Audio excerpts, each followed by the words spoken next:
In a bustling town in Japan, there was a small, cozy ramen shop called Haru's Noodles. It was owned by an elderly man named Haru, who was known for making the most delicious ramen in the region. People from all walks of life came to taste his famous dish, and Haru always welcomed them with a warm smile. One rainy evening, a young man named Kenji, who had recently moved to the town, stumbled upon Haru's shop. Kenji was feeling lonely and homesick, having left his family behind to pursue a job opportunity.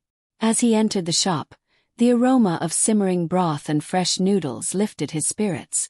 Haru greeted Kenji with his usual warmth. Welcome, young man. Please, have a seat. What can I get for you? Kenji sat down and sighed. I'll have a bowl of your best ramen, please. I could use some comfort food tonight. Haru nodded and got to work.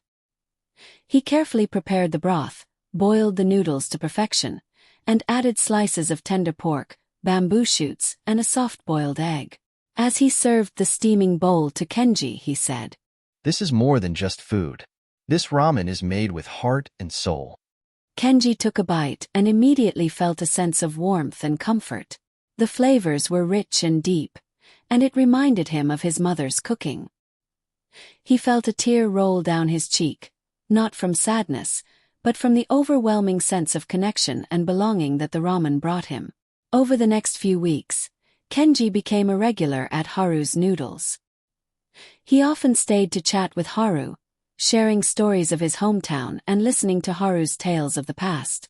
Through these conversations, Kenji learned that Haru had opened the shop many years ago with his late wife, who had passed away a few years back.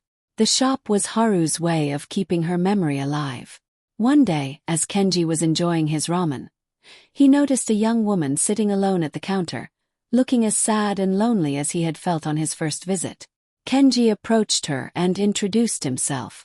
Her name was Aiko, and she too had moved to the town for work, leaving her family behind. Kenji invited Aiko to join him, and they struck up a conversation. They found that they had a lot in common and soon became good friends.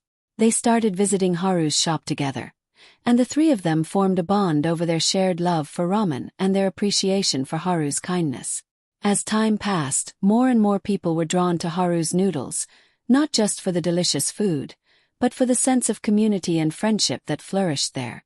Haru's shop became a place where strangers became friends, and where everyone felt a sense of belonging.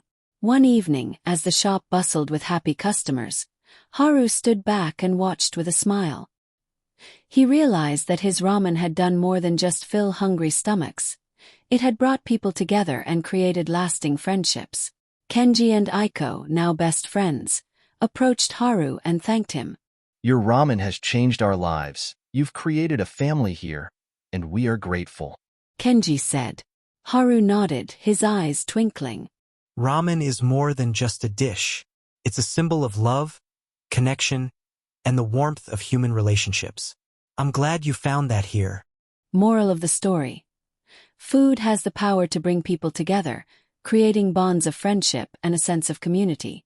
Sometimes, the simplest of meals can lead to the most meaningful connections.